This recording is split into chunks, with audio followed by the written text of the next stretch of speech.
Damon Runyon Theatre.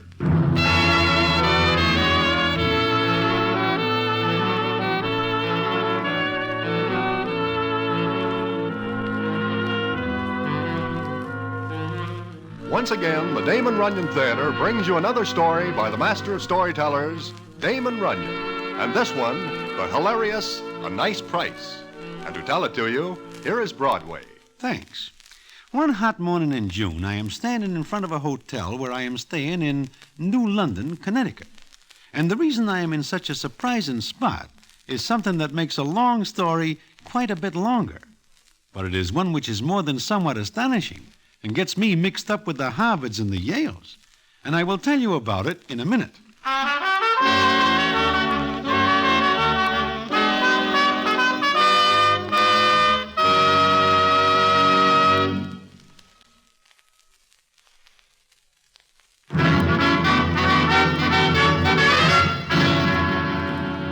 And now, back to the Damon Runyon Theatre and the famous story, A Nice Price.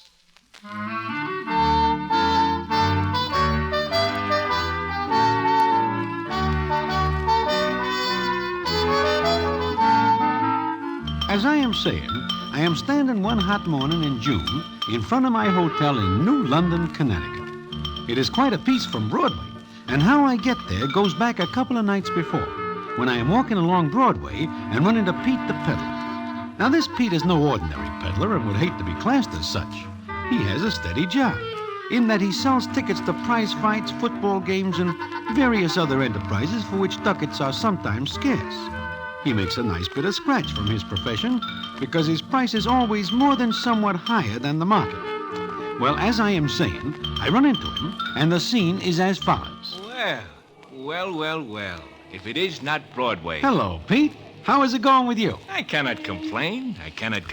And with you? Well, beyond the fact that finances are at this moment at a low ebb, I am fine. Uh-huh. Say, is it possible that you see Society Max around any place? No, I do not see him for a long time. You, still looking for him? I am. Someday I will find him, and when I do, I will part his hair down to his ankles. You are still sore at him for taking Sonia away from you. I am. It is not right for one man to steal another man's fiancée, especially when I come by her the hard way, having to take her away from Big Eddie. It is tough.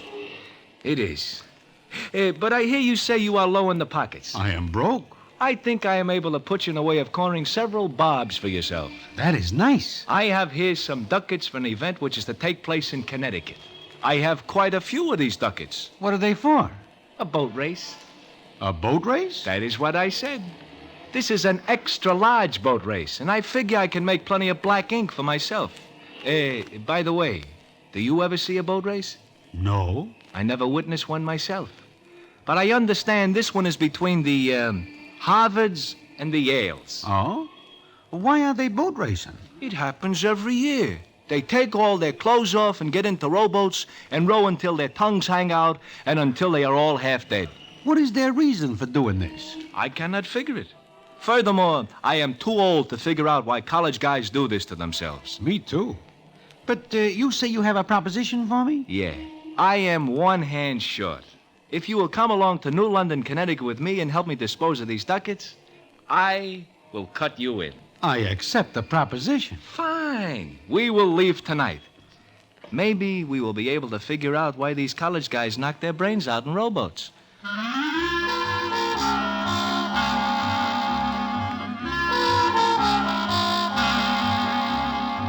And that is how I happen to be in New London. Little Mitzi is along because Pete the peddler figures that 3 are better than 2 to sell the ducats to the boat race. The town is full of characters who are wearing little flags with Harvard and Yale on them. Well, as I say, I am standing in front of the hotel when little Mitzi comes out and says as follows. Hey, Broadway, there's a guy inside the lobby with his hands full of money offering to lay 3-1 that the Yales win this boat race. So? Who is this citizen? I do not know, but I do know he is well covered with folding money. 15 G's to be exactly. 15 G's? Does he have any takers? Not many. From all I hear, the Yales figure to win this boat race, and... What's the matter? Does anybody know why they are racing in boats? No, it is just a custom among the Harvards and the Yales. But what about this man with the 15,000? He does not get much play. All the handicappers put the Yales on top, but he is offering 3-1. It is a nice price. It is too good a price to overlook. Ah, here you are. I've been looking for you both. Pete, Mitzi says there is a citizen inside wishing to lay 3-1 that the Yales win this boat race. 3-1. That is a nice price. I wonder if he has inside information. Maybe it is fixed. No, it is not. It is hard to understand, but from what I hear, these college guys level. Then why is this citizen giving the odds? Why do we not approach him and ask? Why not? Come on. Come on, you Harvard men. Afraid to bet on your own team? 3-1 on Yale. That is the citizen. Hey, that is Mr. Hammond Campbell. The name is not familiar. He is very wealthy. Oh, and with the Yales the favorites, he figures to get richer. It is a nice price. In fact, it is so nice that I cannot bear to let it go by. You are going to take some of it? 3-1 is a nice price. I still Come on. say I'll give 3-1 on Yale. 3-1. Any Harvard man want some of this? I will take some of it. Well, you've got a bet. How much? Half a G. I beg your pardon? 500. Oh, you're on. Sucker. I cannot pass up such a nice price. Here's my 500. And mine. Who'll hold the stakes? You. I trust you. Very well. Here's my card. And my yacht is anchored in the river. You a Harvard man? Me and my two friends have that honor. This is little Mitzi. Hiya, chum. And Broadway. Hiya, Mr. Campbell. So you're betting on your alma mater, huh? Listen, I placed a bet on Harvard. Do not ring in any other college. You say you're Harvard men? That we are. Sure. What do you ask? Well, what class? Beg pardon? I said, what class? Do you have a degree? 2nd degree, but it was a frame. I see. Great kidders. Well, anyone else care to make a bet? I would like about a 10-spot worth of that 3-1. You're on, Mr. Broadway. Mr. Mitzi, how about you? Seeing that it is a nice price, I will buy 100 bobs, White. Bob's? Harvard for dollars. Oh. All right, Mr. Mitzi, you've got yourself a bet. Well, so that is that. Now, Mr. Campbell, would you care to buy some ducats for the race? Sit in the grandstand? When I've got my own yacht? Oh, pardon me. But I'll tell you what, seeing that you three were the only Harvard men with enough faith to bet on your crew, come aboard my yacht and watch the race from there. What do you say? Thanks, we will. But we have business of the moment to attend to first. Good. You can't miss the yacht. It's called Hibiscus. Anyone will tell you where it's anchored. Now, if you'll excuse me, I'm offering 3-1 on you. I do not like this. The price is too nice. There is a fix someplace. He is too anxious to give that price. Maybe there is a way we are able to insure our bets. You mean a fix? Maybe. Suppose the Yales do not show up for the race. What is to prevent them from going to the post? They could come into ill health. Maybe I should get in touch with Harry the Horse. He does a fair job of getting rid of people. Even Harry the Horse finds it difficult to get rid of 8 people at once. 8? 8? That is what I hear. Now I know it is a fix. It does not take 8 men to make a rowboat go.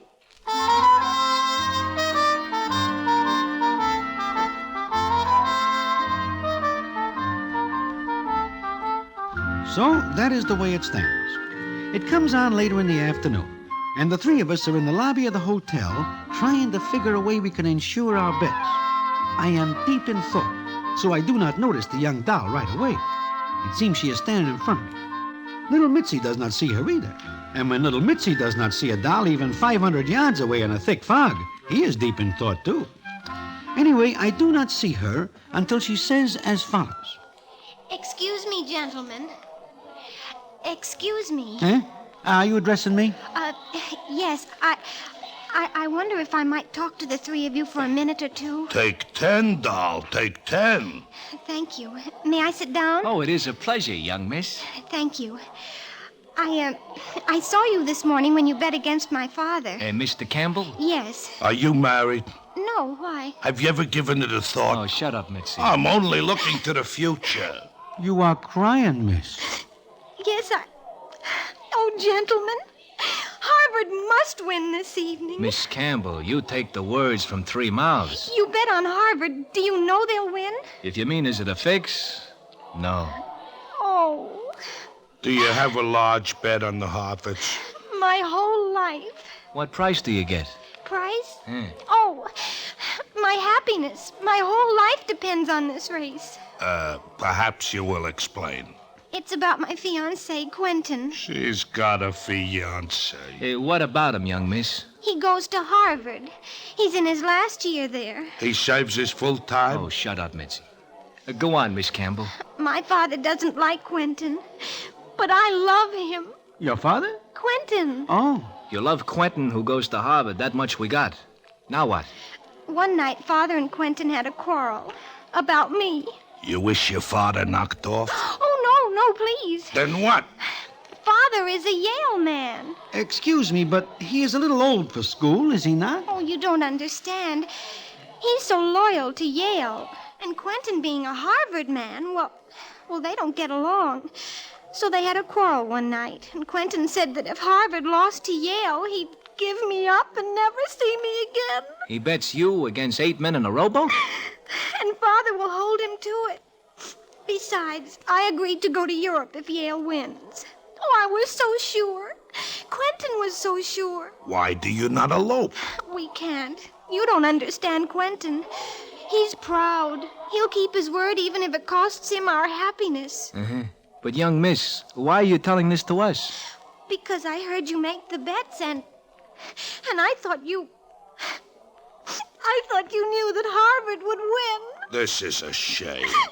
Pete, Broadway, we will have to help this young miss. You got an idea? Short of knocking off 8 Yales, no. Hey, maybe we are able to get some help from some of these guys who are once in stir. What guys? All the guys with stir haircuts. Mitzi, you're an ox. This is the type haircut all college guys wear. And they do not have to? Oh, shut up. Broadway, you got an idea? At the moment, I am as cold as last week's marinated herring. Well, there must be something to do. Look, I hear these college guys are always writing home for money. I hear they need lettuce all the time. Why do we not offer some to the Yales? That is no good. They do this race for the spirit of somebody named Alma Mater. I am unable to touch them. The fix is out. I can't live without Quentin. How does he get along? He's so proud. He cannot lay aside his pride for the sake of some millions? No. Well, young miss, you come to us with a problem at the moment. We cannot think of anything. But you'll try. Sure we'll try. How? We must think. It is tough. Miss Campbell, we cannot bear to see a young doll in sadness. We will try to do something. Oh, thank you. I say this because once I am disappointed in love. A guy called Society Max does a fave with my doll. Her name is Sonia, and he walks out on her. I know how you are feeling. Thank you. I feel so much better. Somehow I know you'll think of something. I have to go now, but I'll see you later. Well? We do not reach a solution, and we have 1 hour before the Harvards and the Yales begin the race. Gentlemen, as they say in books, we have our work cut out for us. And I do not like the way it is cut.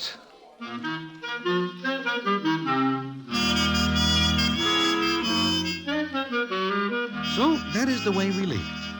But it is not the way it stays, because something happens that is right out of the books, and which I will tell you about in a minute.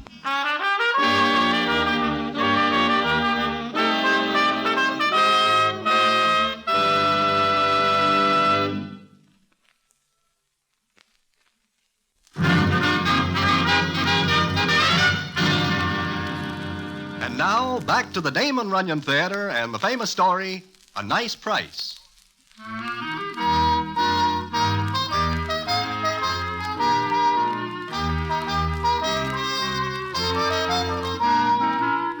Well, that is the way we leave, with Pete the peddler promising to do something about the Harvards for Miss Clarissa Campbell.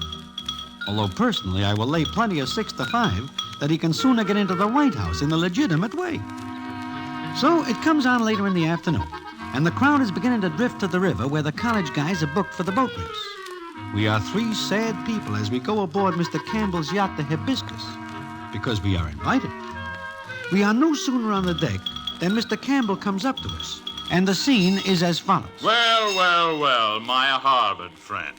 And how are you? Hey, we are fine. Oh, good. Good. You wouldn't care to increase your wager a little, would you? I'm still giving 3-1 on Yale. As a matter of fact, I'll go better than that, 4-1. That is a nice price, even nicer than before. Well, what do you say? 4-1, eh? That's it? Do you care to bet 4,000 against my one? Anything you say.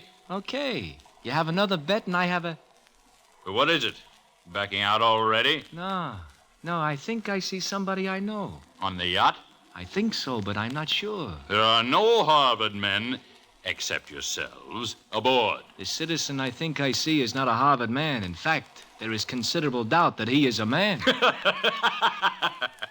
Well, go aft and enjoy yourselves. Coffee, sandwiches. Help yourselves and enjoy yourselves while you still can. There is something nasty in the way he says that. Where is it he tells us to go? Aft. Aft? What is the matter, Pete? I do not know. But as we come aboard, I think I see somebody I do not see for a long time. Who? Never mind. There are other things to think about now. We will go aft. Well, why are we just standing? Let us go aft. Let us. Lead the way, Mitzi. Aft? You hear the man. There are refreshments aft. What is that? What is what? Listen. The boat is sinking. Run for your lives. Gentlemen. Hey, it is the young doll. Please, will you come in here quickly? Sure. Come on.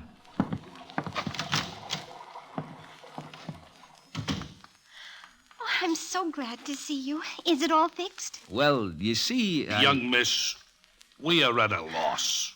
Oh, I'll never see Quentin again. You know, I wish that guy had another name. Somehow I do not like Quentin. Miss Campbell, believe me, it is our wish also that the Yales do not win. But I thought you'd do something. There is nothing. I trusted you. I trusted all 3 of you. Wait, Miss Campbell. Yes? Where is aft? Opposite the bow. To add to our troubles, we are now lost on a yacht. There is something I do not understand, Pete. What is that, Broadway? How does it happen you throw down another $1,000 on the Harvards? It is such a nice price. I cannot turn it down. But I will tell you something. What? If we do not win, we are in trouble. Because I do not have $1,000.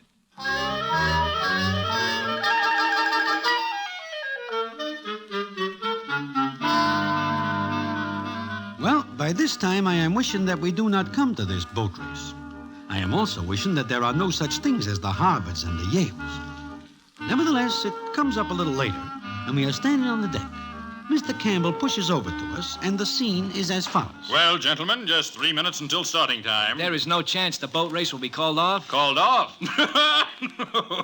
Getting cold feet, huh? You don't feel so good about the race now, is that it? I'm thinking that maybe I take advantage of the nice price you are giving. What's that? I am willing to call the bet off, if you are. I am not. And what's more, if you think you're going to crawfish out, you've got another thing coming. Mr. Campbell, we have no idea. You better not have. Did you think you were fooling anyone with that Harvard talk? No, not at all. I spotted you for what you were, sharpers. Well, let me tell you something. Please do not tell us. I will tell anyway. I have quite a bit of influence around here and in other places. If you don't pay off your bet, I'll see to it that you're made uncomfortable. Very uncomfortable. Understand? I seem to have a complete understanding. This will teach you to bet against my alma mater. And another thing. Look! Look! What's the matter? What is it? That guy standing by the rail with the doll. Who is that? The doll, as you call her, happens to be my sister. And the guy, as you say, is the Count Alexis. Society Max! It is Society Max! Broadway Mitzi, at last I found him. I won't hook him. I got you at last, you lot thief! What's the matter with him? Has he lost his mind? No, he has just found something. Somebody stop that lunatic. He's chasing the Count Alexis. Alexis, help! Help! Look out, here they come. I will give 2-1 on Pete. You are right, Mitzi. He is a slow starter, but he will finish fast. Make them stop running around my yacht. The race has started. I will give Society Max 2 more laps before he is done. Police! Somebody get the police! The race is on, and I've got lunatics aboard. Broadway, you say Pete is gaining? Society Max is a good runner, but Pete is running for a cause. That helps. Stop those idiots! Stop them! I do not like when they are out of sight. It spoils the view. Look, here come the crews. Here they come. Come back here. You dirty cowards, you jumped. He is not coming up. Broadway, stop me from going in after him as I cannot swim. Hold me, I'll hold have me. you all arrested. I'll have you shot. Hey, look, the rowboats are coming.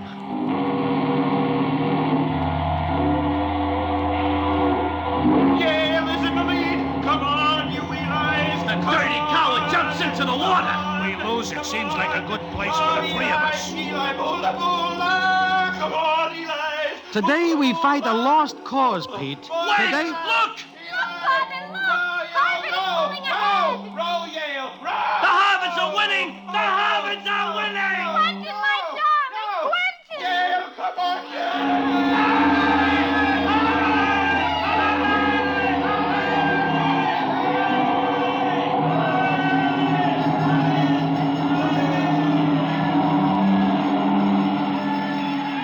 I can't believe it.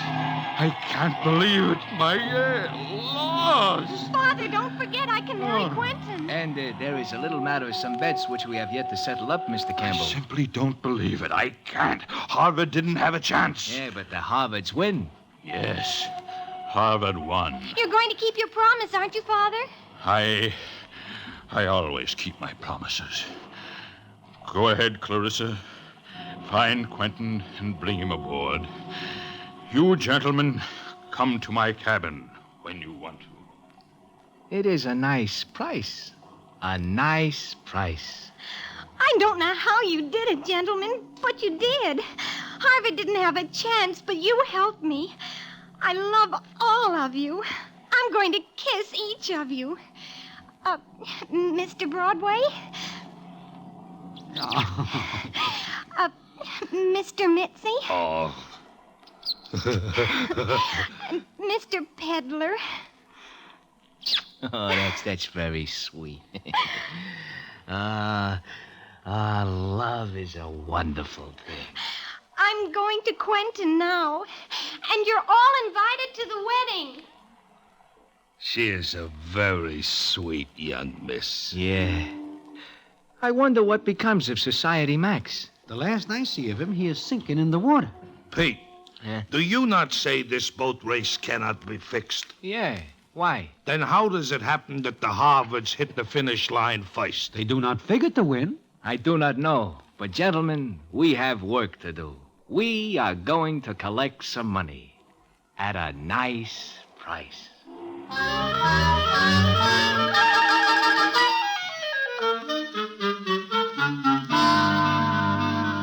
And we do. Furthermore, when Pete the peddler tells Mr. Campbell that Count Alexis is really Society Max, back at his old racket of putting the touch on rich dames, Mr. Campbell is very grateful, to the tune of $5,000 to split between the three of us. So we leave New London, Connecticut, and go back to New York, where I feel more at home. However, how Harvard wins the boat race is still a mystery until 3 months later, when I run into Pete the peddler in Mindy's. And what I find out, I will tell you in a minute.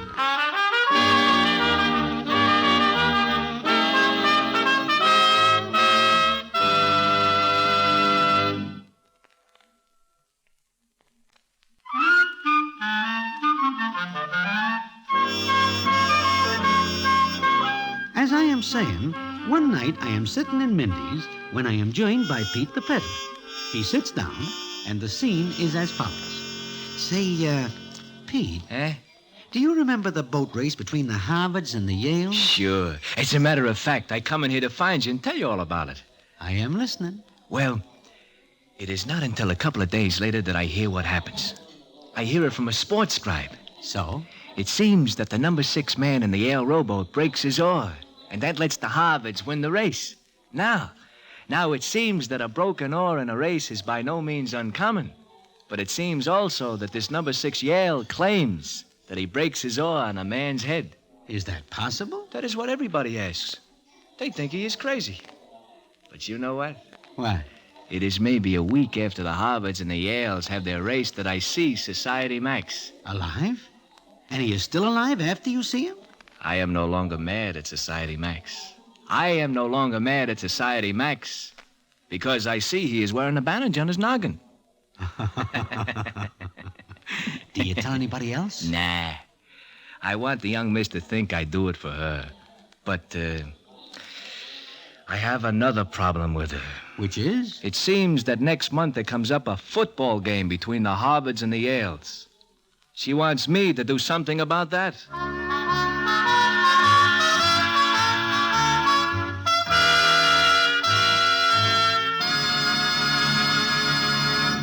And so ends the famous Damon Runyon story, A Nice Price. Listen in again next week to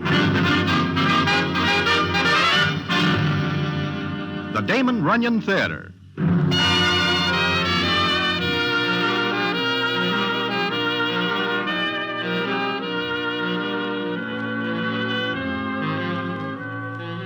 The Damon Runyon Theatre with John Brown as Broadway is directed by Richard Sandville and the stories adapted for radio by Russell Hughes. This is a Mayfair production.